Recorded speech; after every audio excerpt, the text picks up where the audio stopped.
মাথায় কতরে তারা আজকে রাস্তা অবরোধ করার ঘোষণা করেছে। তার জন্যই কথা বলার জন্য এসেছে এখানে।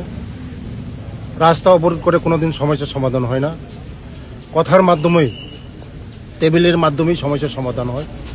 তাদের যে সমস্যাগুলি আমি বলেছি কল্পজয়কে যে আগামী 21 তারিখ আমার সঙ্গে অফিসে বসে তাদের সঙ্গে আমি তাদের যে সমস্যাগুলি আমি দেখব, তাদের যে কেস আরও অন্যান্য বিভিন্ন যে সুযোগ সুবিধাগুলি কী সুযোগ সুযোগগুলি যে দেওয়া হবে তাদের সঙ্গে কথা বলেই যে তাদের যে সমস্যাগুলি সমাধান করা হবে।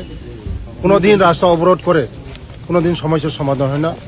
আমরা চাই এই ত্রিপুরা রাজ্যকে এগিয়ে নেওয়ার জন্য একসাথে কাঁধে কাঁধ মিলে হাতে হাত মিলে এক ত্রিপুরা শ্রেষ্ঠ ত্রিপুরা বিকশিত ত্রিপুরা করার লক্ষ্যে আমাদের রাজ্যের জনপ্রিয় মুখ্যমন্ত্রী প্রফেসর মানিক স্যারের নেতৃত্বে আমাদের সরকার যেভাবে ডেভেলপমেন্ট হচ্ছে, আমাদের কোনোদিন 35 বছরে জনজাতিদের কোনো ডেভেলপমেন্ট হচ্ছে না।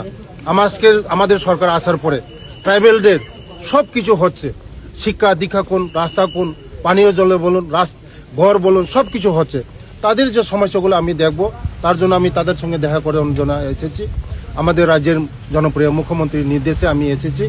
তাদের সঙ্গে কথা বলে আজকে তারা উইথড্র করবে। আগামী 21 তারিখ আমার সঙ্গে কথা বলে সব সমস্যার সমাধান করার ব্যবস্থা করে দেবে।